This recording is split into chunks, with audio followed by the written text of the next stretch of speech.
కరెక్ట్గా ఆకలైనప్పుడు మైక్ ఇచ్చిండు. Thank you. గౌరవనీయులైన వేదిక మీద ఉన్న పెద్దలందరికీ, వేదిక ముందున్న మా అన్నదమ్ములకు, ఆడబిడ్డలకు అందరికీ మళ్ళొక్కసారి నూతన సంవత్సర శుభాకాంక్షలు తెలియజేస్తూ, మా పాత్రికేయ మిత్రులకు కూడా ప్రత్యేకంగా నూతన సంవత్సర శుభాకాంక్షలు కూడా తెలియజేసుకుంటూ, ముందుగా మీ అందరితో కూడా ప్రార్థన, సరిగ్గా సంవత్సరం నుండి ఇంకొక 20-25 రోజులు కాంగ్రెస్ ప్రభుత్వం వచ్చి గడిచిపోయింది. 100 రోజుల్లో హామీలు అమలు చేస్తాం, 100 రోజుల్లో 6 గ్యారెంటీలు అమలు చేస్తాం అని చెప్పి 400 రోజులైంది. 100 రోజులు పోయింది, 400 రోజులకు వచ్చింది. 6 గ్యారెంటీలలో అర గ్యారెంటీ మాత్రమే అమలైంది. 6 గ్యారెంటీల్లో అర గ్యారెంటీ మాత్రం అమలైంది. అది ఏది? అదొక ఫ్రీ బస్సు. అది తప్ప ఇంతవరకు ఒకటి కూడా సరిగ్గా చేయలేదు. కాకపోతే ఇక వాళ్ళ మాటలు, దబాయింపులు, ఊకదంపుడు ఉపన్యాసాలు ఇవన్నీ చూసి ఇప్పుడే వినోదన్న చెప్పినట్టు నాకు కూడా వశం కాక రుణమాఫీ మీద అబద్ధాలు చెప్తుంటే మొన్న అసెంబ్లీలో అడిగిన, ముఖ్యమంత్రి ఉన్నాడు ఎదురుగానే, మొత్తం మంత్రులు ఉన్నారు, కాంగ్రెస్ వాళ్ళు అందరూ ఉన్నారు, ఎమ్మెల్యేలు, వాళ్ళందరూ కూడా చెప్పిన నేను, మీరు చెప్పిన మాటల్లో వాస్తవం ఉంటే, అసెంబ్లీలోనే చెప్తున్నా, మీరు చెప్పిన మాట వాస్తవం అయితే 2 లక్షల రూపాయలు రుణమాఫీ చేసినామని మీరు ఏదైతే చెప్తున్నారో, కావాలంటే ఇడికెళ్ళి ఒక బస్సు వేసుకుని అందరం కలిసి పోదాం, ముఖ్యమంత్రి సొంత ఊరు కొండారెడ్డిపల్లికి పోదామా, ముఖ్యమంత్రి నియోజకవర్గం కొడంగల్ పోదామా, లేదా నా నియోజకవర్గం సిరిసిల్ల పోదామా, ఊరు మీ ఇష్టం, ప్లేస్ మీ ఇష్టం, డేట్ మీ ఇష్టం, టైం మీ ఇష్టం.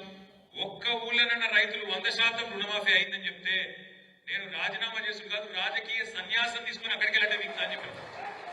కానీ కాంగ్రెస్ వాళ్ళు పాపం వాళ్ళు బయటనేమో నరుకుతున్నారు, అసెంబ్లీలో అడిగే వరకు నోరు పడిపోయినట్టు అయిపోయింది. ఏం చెప్పాలి? అటు ఇటు ఇటువంటి చూసారు. వెనకకెళ్ళి పెద్దపల్లి ఎమ్మెల్యే వేసాడు చెంగుమని. పెద్దపల్లి ఎమ్మెల్యే ఉన్నాడు విజయరమణారావు అని, మా మాజీ ఎమ్మెల్యే మనోహర్ రెడ్డి సాబుడు ఇక్కడే ఉన్నాడు.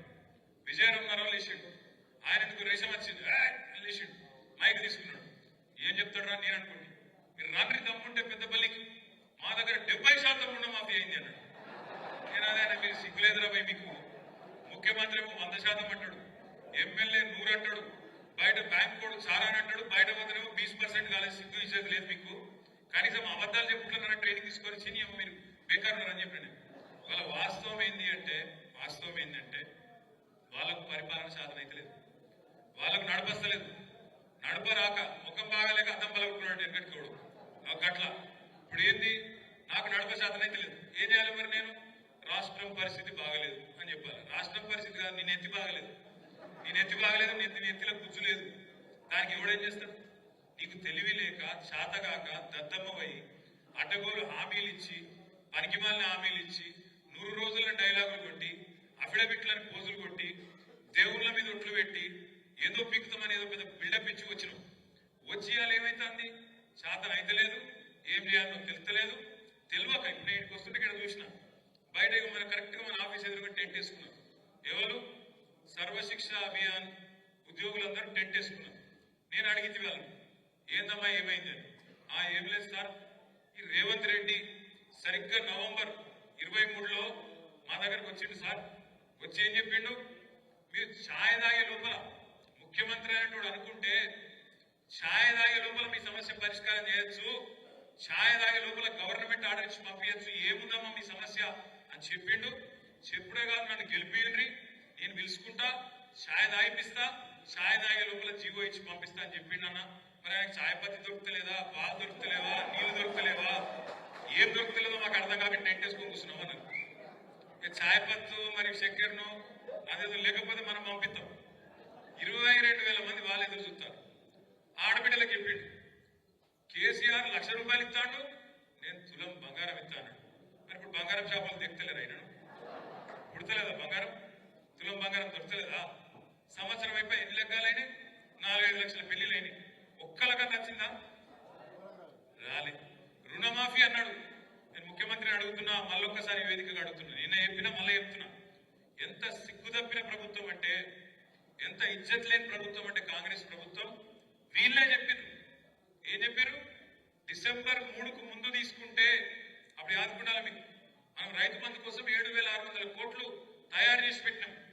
డిసెంబర్లో పోయిన సంవత్సరం ఇదే టైం పెడితే రేవంత్ రెడ్డి ఉత్తరం రాసిండు ఎలక్షన్ కమిషన్ మీరు అర్జెంటుగా ఆపాలి లేకపోతే ఎన్నికల ప్రభావం పడుతుంది కేసీఆర్ మళ్ళీ రైతులందరూ మళ్ళా ఓట్లేసి మళ్ళా గెలిపిస్తారు మీరు ఆపుండ్రి అని ఎలక్షన్ కమిషన్ ఉత్తరం రాసిండు రాస్తే ఎలక్షన్ కమిషన్ వాళ్ళు ఎన్నికలు ప్రభావితమైతే అని చెప్పి ఆపేసారు అప్పుడు ఏం చెప్పిండు రేవంత్ రెడ్డి డిసెంబర్ 3కు ముందు తీసుకుంటే ఎకరానికి 5,000 డిసెంబర్ 7 తర్వాత తీసుకుంటే ఎకరానికి 7,500 అన్నాడు 7,500 కాదు 75 పైసలు ఇచ్చిండు వీడు 75 పైసలు ఆ రోజు మనం ఏదైతే కూడబెట్టిపోయినామో 7,500 కోట్లు అవి మళ్ళా 3-4 నెలలు సదానికి గవే ఇచ్చిండు దాని తర్వాత పార్లమెంట్ దాకా ఇచ్చిండు ఎప్పుడైనా నాట్లు పడేటప్పుడు పడతాయి రైతు బంధు పైసలు కానీ ఈయన ఉన్నప్పుడేమో ఓట్లు పడేటప్పుడు పడ్డాయి పైసలు ఒక అట్లుంటది కాంగ్రెస్ పెట్టుకుంటే అట్లా ఈ కాంగ్రెస్ ప్రభుత్వం వచ్చినాక రైతు భరోసా రూపాయి కూడా ఇయ్యలే మనం దాచిపెట్టిపోయిన రైతు బంధు పైసలే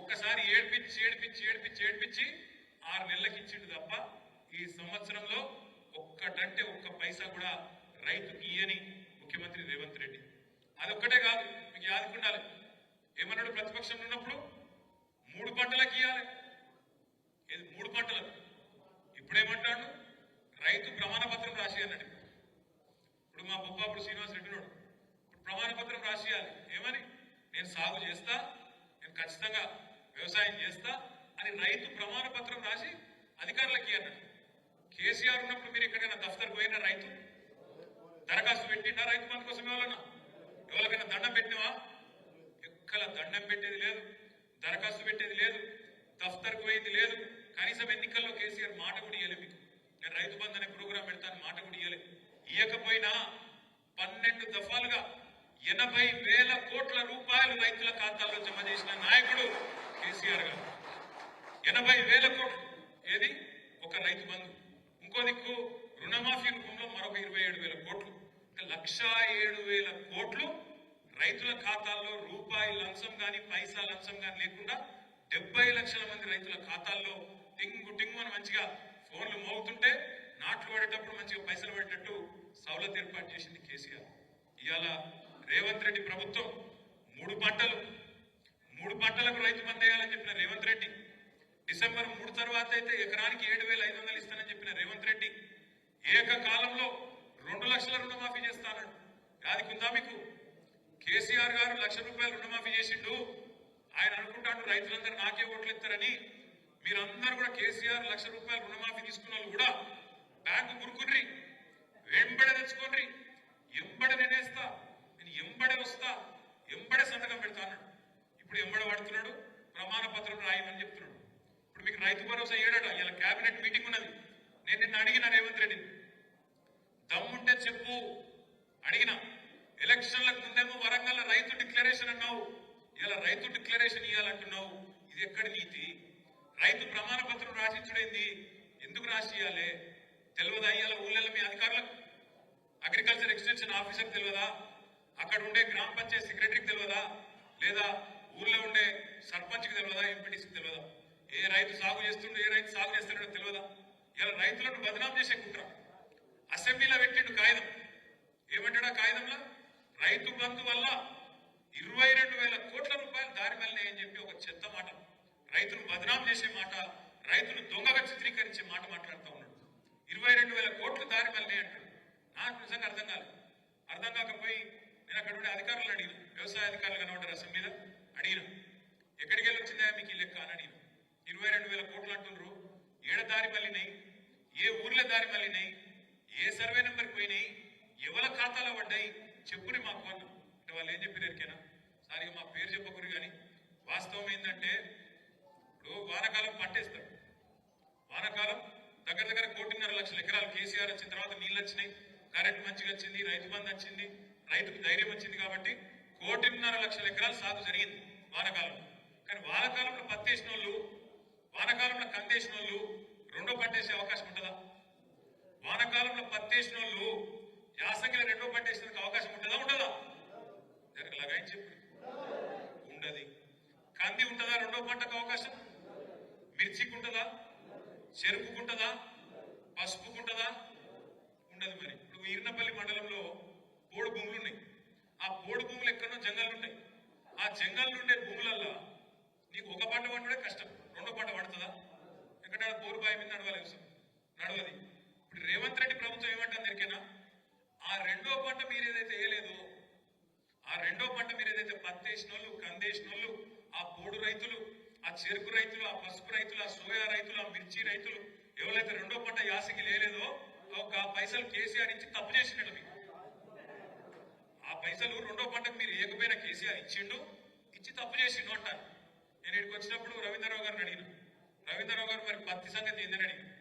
రవీంద్రరావు గారు ఏం చెప్పినట్టు మా గైసింగారంలో కూడా పత్తి వేస్తాం, కానీ పత్తి వేసి ఏరి మొత్తం తీసే వరకే, పంట తీసే వరకే 6-7 నెలలు అవుతుంది, రెండో పంటకు ఛాన్స్ ఉండదు. కాబట్టి కాబట్టి కాబట్టి మరి రెండో పంటకు సందు ఉండదు, దొరకది, రెండో పంట వేయలేమని చెప్పిండు. నేనేమంటున్నా అంటే ఒక వీళ్ళే కాదు, పత్తి రైతులు, కంది రైతులు, అదేవిధంగా చెరుకు రైతులు, పసుపు రైతులు, మిర్చి రైతులే కాదు, ఇలా లక్షల ఎకరాల్లో మనమే ప్రోత్సహించిన పామాయిల్ తోటలు పెట్టుకోమని చెప్పినాం. మామిడి చెట్లు, అటు నల్గొండ ముఖానం పోతే బత్తాయిలు, ఆ నిమ్మ తోటలు, ఇవన్నీ ఉంటాయి, దానిమ్మ తోటలు ఉంటాయి. మరి ఇవన్నీ కూడా రేపు ఏంది వీళ్ళకి ఇస్తావా అయ్యేవా అంటే చెప్తలేడు. ఉద్యోగస్తులు ఉంటారు, టీచర్లు ఉంటారు, ఊళ్ళలో టీచర్లు ఉంటే వాళ్ళు కష్టపడి నౌకరు సంపాదించుకుంటారు, వాళ్ళ అమ్మ నాయన రైతులు అనుకో. ఇప్పుడు ఏమంటాడు తెలుసా రేవంత్ రెడ్డి? టీచర్ ఉంటే, ప్రభుత్వ ఉద్యోగం ఉంటే నీకు రైతు బంధు కట్టు. మరి ముందెందుకు చెప్పలేదా? ముందెందుకు చెప్పలేదు? ఉద్యోగస్తులకు భూమితోని సంబంధం కట్ చేస్తా అన్న మాట ముందెందుకు చెప్పలేదు? ఐటీ కడితే కట్టు, పాన్ కార్డు ఉంటే కట్టు, ఇది ఇన్ని కట్లు. అందుకే ఇప్పుడు సీఎం అంటే చీఫ్ మినిస్టర్ కాదు, కటింగ్ మాస్టర్. ఎట్లా కట్ చేయాలి? కేసీఆర్ గారు ఇవన్నీ చూడలేదు. కేసీఆర్ గారు ఇవన్నీ చూడలేదు. కేసీఆర్ గారు ఏం చూసిండు? రాక రాక దశాబ్దాలు కొట్లాడితే 1000 మంది చచ్చిపోతే మన తెలంగాణ వచ్చింది. ఈ తెలంగాణలో నీళ్లు తేవాలి, గోదావరి నీళ్ళని తేవాలి, కృష్ణ నీళ్ళని తేవాలి, సిరిసిల్ల లెక్క, మన వేములవాడ లెక్క, మన మానకొండూరు లెక్క, ఈ హుస్నాబాద్ లెక్క ఈ ప్రాంతం మొత్తం కూడా కరువు ప్రాంతంగా, మెట్ట ప్రాంతంగా పేరు పడ్డది. ఈ ప్రాంతంలో నీళ్లు తెచ్చి సస్యశ్యామలం చేయాలనుకున్నాడు. నేను ప్రామిస్ చెప్తున్న, సిరిసిల్లకు వచ్చిన ప్రతిసారి నేను మొదలు చూసేది ఏంటంటే ఆ తంగలపల్లి వాక్ కింద నీళ్లు ఉన్నాయా లేవా అని చూస్తా. మన ప్రభుత్వం పోయినాక ఒక 6-7 నెలల పాటు మాత్రం చూస్తే బాధ అనిపించేది. వచ్చిపోయేటప్పుడల్లా ఎండిపోయినట్టు మళ్ళీ ఎప్పటి లెక్క ఎండిపోయి మొత్తం మళ్ళీ ఎడారి లెక్క వాగు బాగా చండాలంగా ఉంటుండే. కానీ మళ్ళొక్కసారి నీళ్ళు వచ్చినాయంటే కేసీఆర్ పుణ్యం, కాళేశ్వరం పుణ్యం. సిరిసిల్ల ప్రాంతంలో, రాజన్న సిరిసిల్ల జిల్లాలో ఇవాళ నీళ్లు దుంకుతున్నాయంటే ఖచ్చితంగా గోదావరి జిల్లాలు ఇక్కడ దాకా వచ్చినాయంటే అది కాళేశ్వరం పుణ్యం. కానీ ఆ కాళేశ్వరాన్ని కూడా ఎన్ని రకాలుగా బదనాం చేసిన మీకు యాదుకున్నారు. కాళేశ్వరంలో 1,00,000 కోట్లు కొట్టుకుపోయినాయి.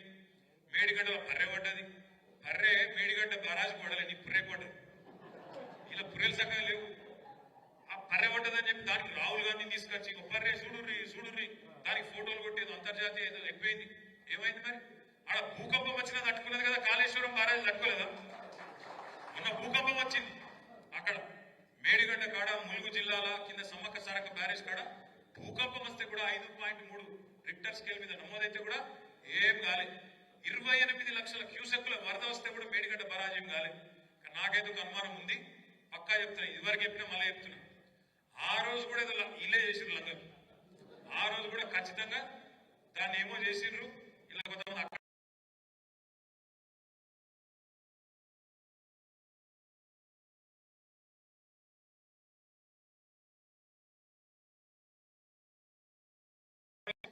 రిపేర్ చేస్తలేదా? 3-4 నెలలు చేయించాడు. ఇప్పుడు రాంగ వినోదన్న అధికారులతో మాట్లాడి 3-4 నెలలు రిపేర్ చేసి బ్రహ్మాండంగా నీళ్లు మొత్తం చివరి పడి దాకా ఇవ్వచ్చు, ఎక్కడ కోదాడ దాకా ఇవ్వచ్చు కిందికి. కానీ ఆ పని చేస్తలేదు. ఎందుకు? వాళ్ళ భయం ఎందుకేనా? కాళేశ్వరం రిపేర్ చేసినాం అనుకో, మేడిగడ్డ రిపేర్ చేసినాం అనుకో, ఏం చేయాల్సి వస్తుంది? యాసంగిలో కూడా మళ్ళీ 1.5 ఎకరాలకు మళ్ళీ పైసలు ఇవ్వాలి. ఎట్లా ఎగబెట్టాలి కదా, ఎగబెట్టాలని ఈ కథ చేస్తాను. దయచేసి నేను మిమ్మల్ని కోరేది ఒకటి, కొత్త సంవత్సరం మనం కూడా ఈ సంవత్సరం ఒక విషయంలో స్పష్టతతో ముందుకు పోదాం. ఈ సంవత్సరం మనకు స్థానిక సంస్థల ఎన్నికల సంవత్సరం కాబోతా ఉన్నది. ఖచ్చితంగా ఎవరెవరైతే సర్పంచులుగా పోటీ చేయాలనుకుంటున్నారో, ఎవరెవరైతే ఎంపీటీసీలుగా పోటీ చేయాలనుకుంటున్నారో, ఎవరెవరైతే జిల్లా పరిషత్కు కౌన్సిలర్లుగా పోటీ చేయాలనుకుంటున్నారో, ఎవరెవరైతే సింగిల్ విండో డైరెక్టర్లుగా పోటీ చేయాలనుకుంటున్నారో వాళ్ళందరితో నా ప్రార్థన ఒకటే. ఇప్పుడే కొప్పుల ఈశ్వరన్ ఒక మంచి మాట చెప్పింది, ప్రేక్షక పాత్ర వహించకండి అంటే చూసుకుంటా కళ్ళప్పగించి కూసోకుండ్రి, అన్యాయం జరుగుతుంటే ప్రజల తరపున కొట్లాడాలి, నిలబడే క్రమంలో కేసులైనా పర్వాలేదు, ఏదైనా పర్వాలేదు, కానీ కేసులై ప్రజల కోసం నిలబడితేనే ఆయన నాయకుడు అవుతారు తప్ప, లీడర్ అవుతారు తప్ప ఎవరు పడితే వాళ్ళు కారు. అందుకే మీతో ప్రార్థన, ఎవరెవరైతే ప్రజాప్రతినిధులు కావాలనుకుంటున్నారో గట్టిగా తిరగాలి, గట్టిగా మాట్లాడాలి, గట్టిగా నిలబడాలి. ఆ క్రమంలో అయితే ఒకటో రెండో కేసులు ఏం ఫరక్ పడుతుంది, ఏం బిగ్గగలుగుతాడు చిట్టినాయుడు, ఏమి కాదు, ఏం ఫరక్ పడది, ఏమి కూడా కాదు. మీరు ఎవరు భయపడక్కర్లేదు. ఇదిగో మన కళ్యాణ్ గారు, ఆయనతో పాటు హైదరాబాద్ నుంచి మొత్తం లీగల్ సెల్ కూడా వచ్చారు మీకోసం. ఇప్పుడే వినోద్ కుమార్ గారు చెప్పిన మాట, ఇక్కడ స్థానిక లాయర్లను కూడా ఒక 2-3 పెడతాం, ఆగరణకు అటాచ్ చేస్తాం. వాళ్ళకు నెలకు మొత్తం పార్టీ జీతం ఇస్తుంది, మొత్తం పార్టీ చూసుకుంటుంది, మీరు రూపాయి ఖర్చు పెట్టే అవసరం లేదు. రెండవది, హైకోర్టులో కూడా ఇవాళ మన పార్టీని బదనాం చేయాలని ఎవరెవరైతే చిల్లర మల్లర లీకులు ఇచ్చి రాయిస్తున్నారో వాళ్ళ సంగతి కూడా హైకోర్టులో తప్పకుండా నష్టపరిహారం కోసం దావా వేస్తాం, కొట్లాడతాం. అవసరమైతే సుప్రీంకోర్టు దాకా కూడా వాళ్ళని వదిలిపెట్టాలనే మాట కూడా నేను మీకు విజ్ఞప్తి చేస్తాను. దయచేసి మిమ్మల్ని కోరేది ఒకటే, మనము ఒక సంవత్సరం బ్రహ్మాండంగా ఎన్నికల్లో ఓడిపోయిన తర్వాత కూడా సంవత్సరం మీరందరూ కష్టపడ్డారు, ప్రతి ఊళ్ళో కష్టపడ్డారు, ప్రతి గల్లీలో కష్టపడ్డారు. కాబట్టి పార్టీ ఇవాళ ఒక్క పిలుపు మీద కలిస్తానికి ఇంతమంది మీటింగ్ కాదు, ఏం కాదు, ఇవాళ ఒక్క మాట మీదకెళ్ళి, ఒక మెసేజ్ మీదకెళ్ళి ఇంతమంది మా తమ్ముళ్ళు మా అన్నలు వచ్చారు. ఇలా మనం అధికారంలో కూడా లేము, నేను మీకు ఇవ్వగలిగేది కూడా ఏం లేదు, మీకు తెలుసు, నాకు తెలుసు. అయినా ఇంత అభిమానంతో పార్టీ అంటే ఇంత ప్రేమతో కేసీఆర్ గారి మీద ఒక అనురాగంతో మీరు అందరూ వచ్చినారు. బాక్సింగ్ చేస్తున్న కెరికే బాక్సింగ్ లో ఒక మాట చెప్తారు, మనం ఎంత గట్టిగా పంచుకొడతాం అన్నది కాదు, మనం ఎంత గట్టిగా అవతలను దవడమిగిలి గుద్దాం అన్నది కాదు, వాడు అవతలోని ఎన్ని గుద్దినా కింద పడ్డా లేచి నిల్చొని కొట్లాడేటోడే నిజమైన వీరుడు, నిజమైన పోరాట యోధుడు. వాళ్ళు కొట్టిండ్రు, ఈ సంవత్సరంలో వాళ్ళు మనం కొట్టిండ్రు, ఒక 5-6 దెబ్బలు కొట్టిండ్రు. ఒకటి, అసెంబ్లీ ఎన్నికల్లో స్వల్ప తేడాతో ఓడిపోయినాం, అనుకోకుండా అతి విశ్వాసం అనండి, కొన్ని చిన్న పొరపాట్లు అనండి జరిగినాయి, కాదటలేదు. మనం కూడా మనుషులమే, చిన్న తప్పులు జరుగుతాయి, చిన్న పొరపాట్లు జరుగుతాయి. జరిగినప్పుడు ఓటమి జరిగింది. వెంటనే మన సార్కు, మన కేసీఆర్ గారికి తుంటి ఎముక విరిగి 3 నెలల పాటు ఆయన కూడా తిరగలేని పరిస్థితి వచ్చింది. అటంక వెంటనే లేచి పంటలు ఎండిపోతున్నాయంటే, ఈ సన్నాసులు నీళ్లు ఇడిస్తలేరంటే కేసీఆర్ గారు అంత ఇబ్బందుల్లో కూడా బయలుదేరి నల్గొండ, వరంగల్, కరీంనగర్ దాకా, మన సిరిసిల్ల దాకా కూడా తిరిగి ఆ బస్సు యాత్రలో భాగంగా తిరిగింది. ఆ తర్వాత కృష్ణా నది మీద పెత్తనం మొత్తం తెలంగాణ ప్రభుత్వం కేంద్రానికి అప్పచెప్తున్నది అంటే నల్లగొండలో భారీ బహిరంగ సభ పెట్టి గర్జిస్తే దెబ్బకే లేదు మేము అప్పచెప్తలేం, తప్పు చేసినామని చెప్పలేసుకున్నది కాంగ్రెస్ ప్రభుత్వం. ఆ తర్వాత పార్లమెంట్ ఎన్నికలు వచ్చినాయి. సరే, ఇక పార్లమెంట్ అప్పుడు ఒక విచిత్రమైన పరిస్థితి ఉండే దేశంలో. మరి ఏ కారణం చేతనో కొంతమంది మంచి వాళ్ళని కూడా కాదనుకొని ఇద్దరు అటు 8 ఇటు 8 ఇచ్చారు. కాంగ్రెస్కి 8 ఎంపీలు, బీజేపీకి 8 ఎంపీలు. వాళ్ళు 8 వీళ్ళు 8 ఉన్నారు. కానీ ఇప్పటివరకు సంవత్సరం అయింది, వచ్చింది మాత్రం తెలంగాణకు గుండిస్తున్నాం. అందరికి అర్థమైంది ఎట్లయితే ఇవాళ చంద్రబాబు నాయుడు గారు, నితీష్ కుమార్ గారు 10-12 మంది ఎంపీలతో కేంద్రంలో చక్రం తిప్పుతున్నారో తప్పకుండా రేపు మళ్ళొక్క రోజు వస్తుంది. కేసీఆర్ గారే దేశంలో ఉండే ప్రభుత్వాన్ని కూడా శాసించే రోజు తప్పకుండా వస్తుంది. మళ్ళా మన ఎంపీలు కూడా మనం గెలిపించుకుందాం ఈసారి తప్పకుండా. ఆ విషయంలో కూడా ఆ రోజు కొంత మనకు నష్టం జరిగింది. ఆ తర్వాత మనం గెలిపించిన ఎమ్మెల్యేలు ఒక 10 మంది పోయినారు. ఇట్లా ఈ సంవత్సరంలో చాలా దెబ్బలు తిన్నాం. కానీ ఎంత దెబ్బ తిన్నా, ఎన్ని రకాలుగా ఇబ్బంది పడ్డా, ఒకటి మాత్రం పక్కాగా జరిగింది. వాళ్ళకు కూడా, కాంగ్రెస్ వాళ్ళకు కూడా నిద్రలేని రాత్రులు అంటే ఏందో అది కూడా మనమే చూపెట్టినాం. ఇవాళ ముఖ్యమంత్రి మాటలు చూడండి, కాంగ్రెస్ మంత్రుల మాటలు చూడండి. ఒక్క రోజున కేసీఆర్ జపం లేకుండా ఒక్క స్పీచ్ ఉంటుందా?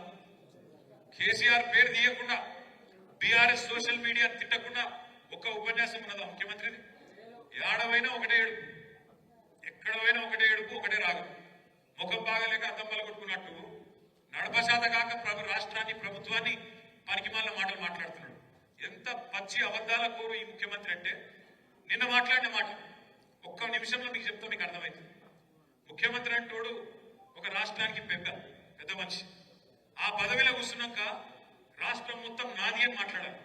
ఈ రాష్ట్రం మంచిగున్నది, ఇంకా మంచిగా చేస్తా అని చెప్పాలి. ఏమైనా లోపల చిరిగిపోయిన పని వేసుకున్న మీదికెళ్ళి మాత్రం మంచంగా వేసుకుని మంచిగానే ఉన్నా అని చెప్పాలి. కానీ ఈ నేత అవలగాడంటే రాష్ట్రం దివాలా తీసింది, రాష్ట్రం అప్పుల పాలైపోయింది, నా పరిస్థితి మొత్తం ఎత్తిపోయింది అట్లా చెప్పుకుంటాడు. ఎవడో నాకు అర్థంగా ఇప్పుడు నెల నిజం ఉందా? పచ్చి అబద్ధం. వాస్తవం ఏంది? ముఖ్యమంత్రి కనీసం లెక్కలు చెప్పిన కూడా సరిగ్గా చెప్తలేరు. వాస్తవం ఏంది? తెలంగాణ ఏర్పడిన నాడు 2014లో కాంగ్రెస్ ప్రభుత్వం మనకు అప్పచెప్పిన నాడు, ఏది ప్రభుత్వాన్ని మనకు అప్పచెప్పిన నాడు 369 కోట్ల రెవెన్యూ మిగులుతోని మనకు అప్పచెప్పిన, రెవెన్యూ సర్ప్లస్ తోని మనకు అప్పచెప్పిన. మనం దిగిపోయిన నాడు 2022-23లో ఆనాడు మనకు 369 కోట్ల రెవెన్యూ మిగులుతో అప్పచెప్తే మనం వాళ్ళకు తిరిగి అప్పచెప్పినాడు 5,944 కోట్ల రెవెన్యూ మిగులుతోని వాళ్ళకు అప్పచెప్పారు. రెవెన్యూ మిగులు అంటే ఏంది? మీకు అర్థమయ్యే భాషలో చెప్తాం. ఇప్పుడు రాష్ట్ర ప్రభుత్వానికి రాబడి ఉంటది, ఆదాయం ఉంటది,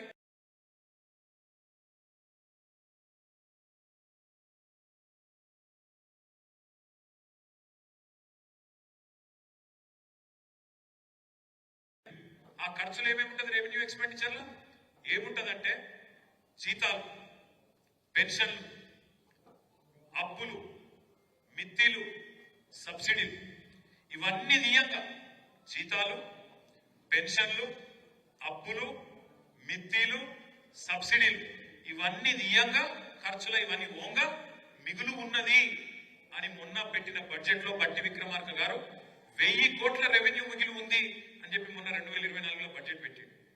ఒక దిక్కేమో బడ్జెట్ లా రెవెన్యూ మిగులు ఉంది, సర్ప్లస్ ఉంది అని ఒక దిక్కు చెప్తారు, 1000 కోట్ల మిగిలిందని ఒక దిక్కు చెప్తారు.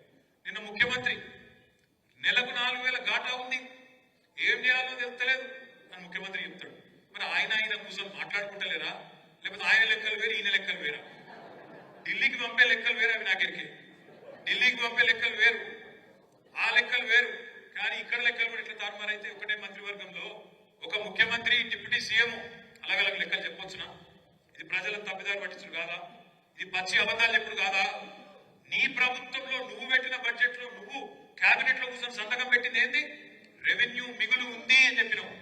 అన్ని ఖర్చులు పోను, జీతాలు ఇయ్యంగా, పెన్షన్లు ఇయ్యంగా, మిత్తిలు కట్టంగా, అప్పులు కట్టంగా, సబ్సిడీలు ఇయ్యంగా 1000 కోట్లు మిగులుందని నువ్వే చెప్తావు. మళ్ళీ ఇంకో దిక్కేమో నెలకు 4,000 ఘాటా ఉందని చెప్తావు. ఆయన అబద్ధం ఆడుతున్నా, నువ్వు అబద్ధం ఆడుతున్నావు. ఎవరైనా పిచ్చోళ్ళని చేస్తుండ్రు. అందుకే నేను అంటున్నాను, నడపశాత కాక ఇవాళ అడ్డగోలు మాటలు మాట్లాడుతున్నాను. ఇంకొక దిక్కుమాల ప్రచారం చేస్తాడు. దీన్ని మనం ఊరూరా తిప్పి కొట్టాలి, బరాబర్ కొట్టాలి. మనం ఏదో అప్లపాలు చేసిపోయినాం రాష్ట్రాన్ని అంటాడు. మీకు ఇవాళ మళ్ళొక్కసారి చెప్తున్నాం, మనం మీరు చూసింటారు అసెంబ్లీ, మళ్ళొక్కసారి చెప్తున్నాం.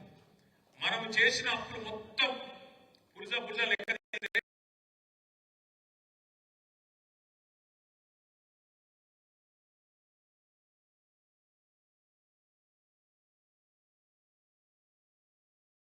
ఒక సంవత్సరానికి 10 ఏళ్లకు 4,17,000 అంటే 41,000 కోట్లు వేసుకోండి. ఇవాళ ఒకటే సంవత్సరంలో రేవంత్ రెడ్డి ప్రభుత్వం చేసిన అప్పెంతో ఎరికేనా మీకు? 1,37,000 కోట్లు. సరే, మరి కేసీఆర్ గారు 4,17,000 కోట్లు అప్పు చేసిండు. కానీ కేసీఆర్ ఏమేమి ఇచ్చిండు? 1,23,000 కోట్లు రైతులకు ఇచ్చిండు. రైతు బంధు ఇచ్చిండు, పెట్టుబడి ఇచ్చిండు, లోన్ ఫేవర్ చేసిండు. కేసీఆర్ గారు ఆ పని చేసిండు. 24 గంటల కరెంట్ ఇచ్చిండు కేసీఆర్. కొత్తగా సబ్ స్టేషన్లు కట్టిండు, రోడ్లు కట్టిండు, కాళేశ్వరం లాంటి ప్రాజెక్టు కట్టిండు, ఇంటింటికి నల్లా ఇచ్చిండు, జిల్లా కేంద్రాలు చేసిండు, కలెక్టరేట్లు కట్టిండు, ఎస్పీ బిల్డింగ్లు కట్టిండు, కొత్త దవాఖానాలు కట్టిండు, జిల్లాకు ఒక మెడికల్ కాలేజ్ పెట్టిండు, జిల్లాకు ఒక నర్సింగ్ కాలేజ్ పెట్టిండు, 1000 గురుకుల పాఠశాలలు పెట్టిండు. ఇంకా చెప్పాలంటే ఇంకో గంట చెప్పచ్చు. కేసీఆర్ 4,17,000 కోట్లు అప్పు చేసి ఏం చేసిండంటే, గంట చెప్తే నేను ఏమేం చేసిండు, నువ్వేం చేసినావు చెప్పు రాబోయ్. 1,37,000 కోట్లు అప్పు చేసినావు కదా సంవత్సరంలో, ఏం చేసినావు ఒక పని చెప్పు. ఇక్కడ ఇంటికి తీసి అక్కడ పెట్టినావా?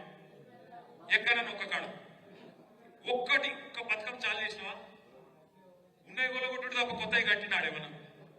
ఉన్నాయి కూలగొట్టుడు తప్ప కట్టింది ఏమన్నా ఉందా ఎక్కడన్నా? హైడ్రా పేరు మీద పేదవాళ్ళ గుడిసెల మీద వాడు, రేకుల షెడ్ల మీద వాడు, ఇళ్ల మీద వాడు, కూలగొట్టుడు.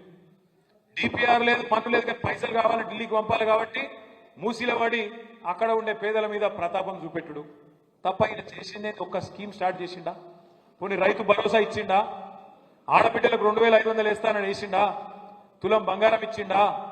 స్కూటీలు ఇచ్చిండా? 10 లక్షలు 15 లక్షలు ఇస్తా చదువుకున్న పిల్లగాళ్ళకి అన్నాడు, ఇచ్చిండా?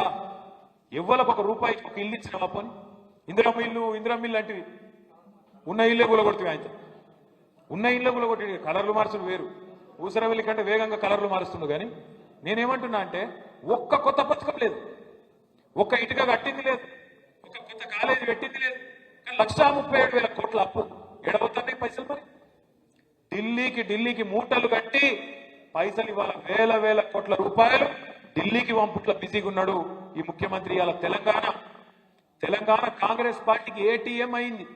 ఏటీఎం అంటే ఇరికేనా? ఎప్పుడు కావాలంటే అప్పుడు పోవాలి, కార్డు గీకాలే, పైసలు గుంజాలి.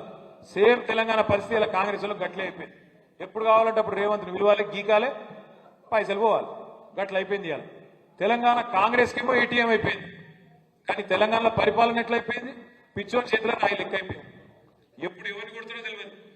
సిమెంట్ ఫ్యాక్టరీ పెడతా అంటాడు అదాని సిమెంట్ ఫ్యాక్టరీ ఎడబెడతా అంటాడు. ఒకటేమో కొడంగల్లో పెడతాడట, ఒకటేమో ఆడ రామన్నపేటలో పెడతాడు.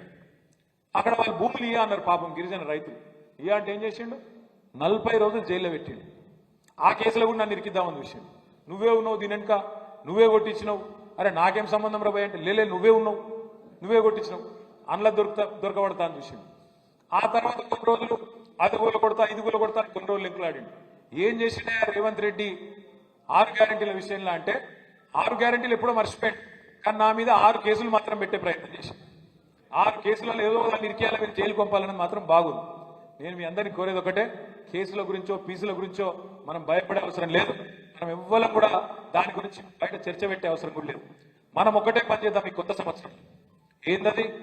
ఆయన కేసుల గురించి మాట్లాడని, మనం రైతుల గురించి మాట్లాడదాం, మనం ప్రజల గురించి మాట్లాడదాం, రైతు భరోసా గురించి మాట్లాడదాం. నువ్వు ఇచ్చిన 420 హామీలు ఏమైనా అని అడుగుదాం. వాళ్ళు పాపం మన అటెన్షన్ డైవర్షన్ కోసం మనం ఏదన్నా చేసి మనం పక్కదారి పట్టియాలి, అగో ఇదైందట అదైందట, గర్ల ఇదైందట కింద ఇదైందట అని చెప్పి వాళ్ళ చెవులు కొరుకుడు వీళ్ళ చెవులు కొరుకుడు. అది తప్ప ఇంతవరకు సంవత్సరంలో చేసిందేం లేదు. మనం ఒకటే తదేక దీక్షతోని అర్జునుడు కదా శిల్క కన్ను మీద దృష్టి పెట్టినట్టు మనం కూడా ఒకటే దాని మీద పెడదాం. ఏంటిది? ముసలోళ్లకు 4,000 పెన్షన్ ఎప్పుడు ఇస్తావు అని అడగాలి. ఒక్కొక్క నెల ఒక్కొక్క కార్యక్రమం తీసుకుందాం అవసరమైతే కొత్త సంవత్సరంలో మంచిగా తీసుకొని నెలకొక్క ప్రోగ్రాం. ముసలోళ్లకు 4,000 పెన్షన్ ఎప్పుడు ఇస్తావు? ఆడబిడ్డలకు నెలకు 2,500 ఎప్పటి నుంచి ఇస్తావు? స్కూటీలు ఎప్పటి నుంచి ఇస్తావు? పిల్లగాళ్లకు ఫీజు రీయింబర్స్మెంట్ ఎప్పుడు ఇస్తావు అని చెప్పి నెలకొక్క ప్రోగ్రాం పెట్టుకుందాం.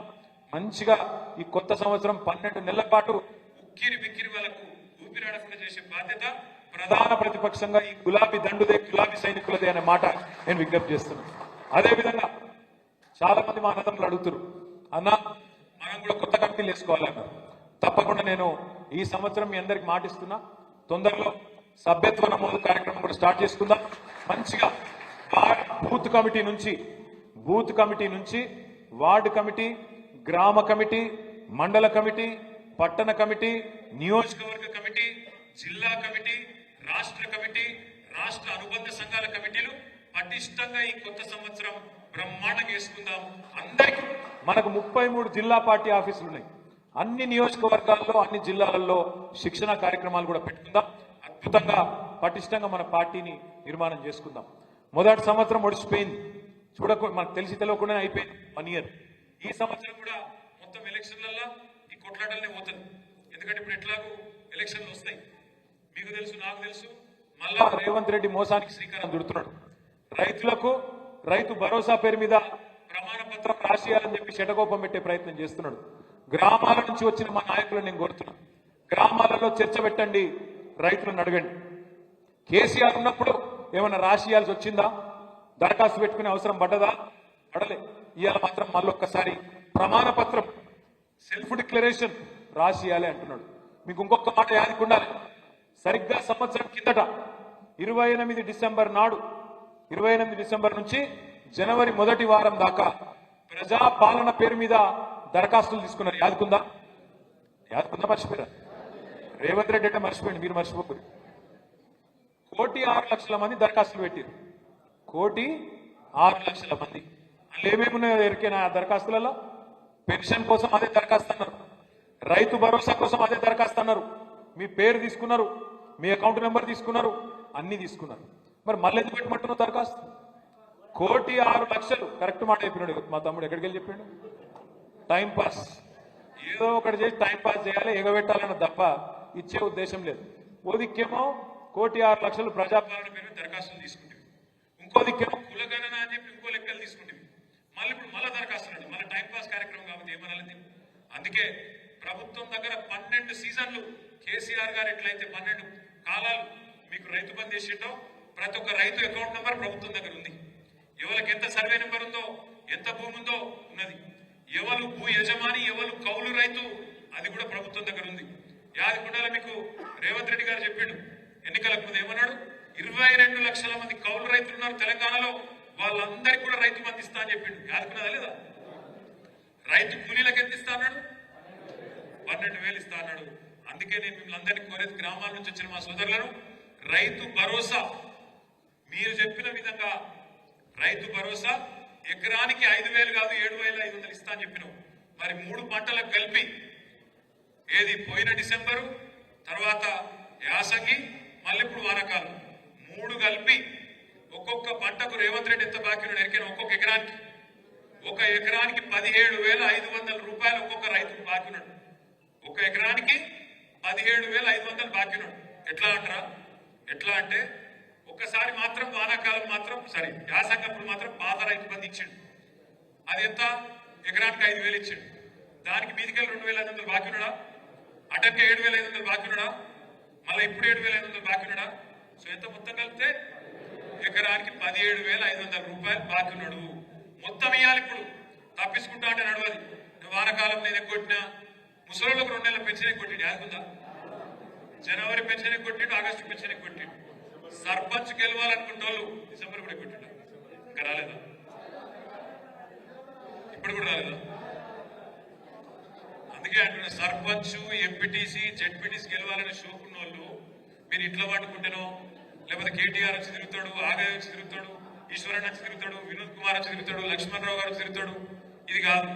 మీరు చేయాల్సింది కాలికి బల్బం కట్టుకొని ఇప్పటి నుంచి ఊరు తిరుగుకుంటా రైతుల కాడ పోయి అడుగురి, ఎకరానికి నీకు ఎంత బాకీ ఉన్నాడు చెప్పుడు ఒకసారి. మళ్ళా ఈ మాట చెప్పు. 17,500 రూపాయలు బాకీ ఉన్నాడు.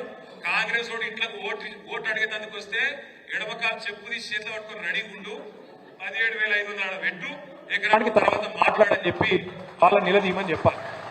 ముసలోళ్ళ దగ్గరికి వచ్చింది అనుకో, ముసలోళ్ళ దగ్గరికి వస్తే ఏం చెప్పాలి? 4,000 ఇటారు. మర్చిపోతారు తమ్మి మీరు.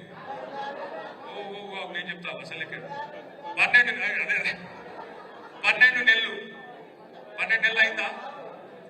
12 నెలలు ఇంటూ 2,000, మధ్యలో 2 నెలలు ఎగ్గొట్టిండా? ఎంత అయింది లెక్క? ఎంత?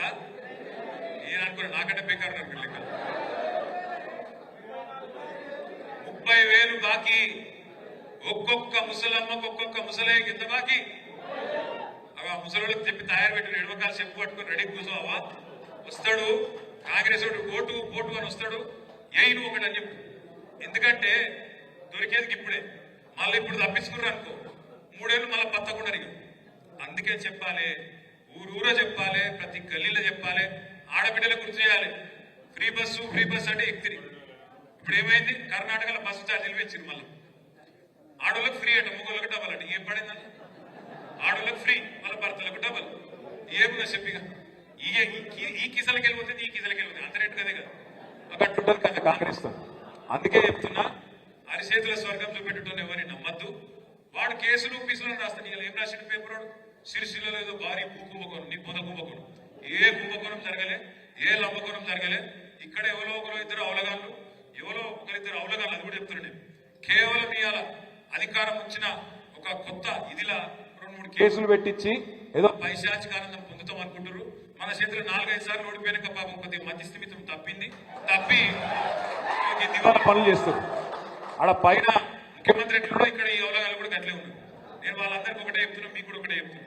ఇవాళ మిమ్మల్ని ఏ ఊర్లో ఏ మండలంలో ఎవడెవడు సతాయిస్తుండో మంచిగా రాసి పెట్టుకోండి. వాళ్ళకు మిత్తితో సాగించే బాధ్యత. నేను ఇదేదో ఉత్తగా చెప్తలేను. నేను కూడా అన్ని రాసుకుంటున్నా. అసెంబ్లీలో కూడా ఎవరెవరు ఏం మాట్లాడుతున్నా కూడా నేను కూడా రాసుకుంటున్నా. మీరు కూడా రాసుకోండి. బరాబర్ చెప్తున్నా.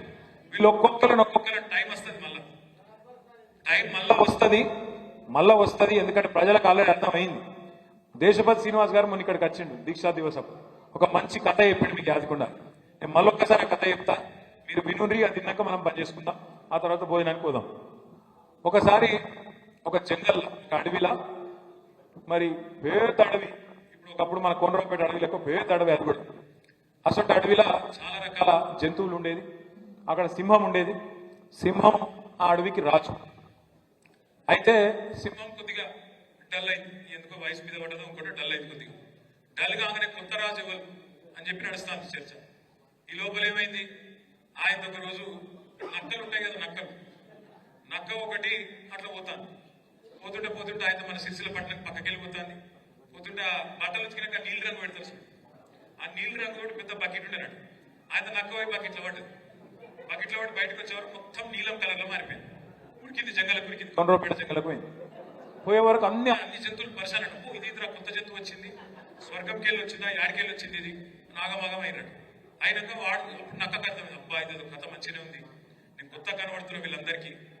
అక్కడ రారాజేమో కొద్దిగా ముసలాయన అయ్యిండు, కొద్దిగా పెద్ద మనిషి అయ్యిండు, కాబట్టి ఆయన కొద్దిగా రెస్ట్ తీసుకుంటాడు. ఇక నాకు సందు దొరికింది, ఇప్పుడు నేను ఏది పడుతుంది అని చెప్పచ్చు అని చెప్పి నేను దైవాంశ సంభూతుని, నాయనేమి కొత్త రాజుని అని చెప్పి చెప్తే పాపం అందరూ కూడా కరెక్ట్ వీడితో కొత్త విచిత్రంగా ఉన్నాడని చెప్పి ఆయన కూర్చోబెట్టుకు తీసుకపోతే ఏమైంది, 4 రోజులు నడిచింది సినిమా.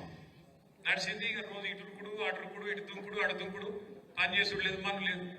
ఆయనతో ఒక రోజు ఏమైంది, ఆయనతో అన్ని జంతువులు కలిసి మీటింగ్ పెట్టుకున్నాక ఈ నక్క కూడా వచ్చింది, నీలం రంగు నక్క. పుసుక్కున్న ఆయనతో ఏమైంది, వాన పడితే ఏమైంది, రంగు మొత్తం పోయి రంగు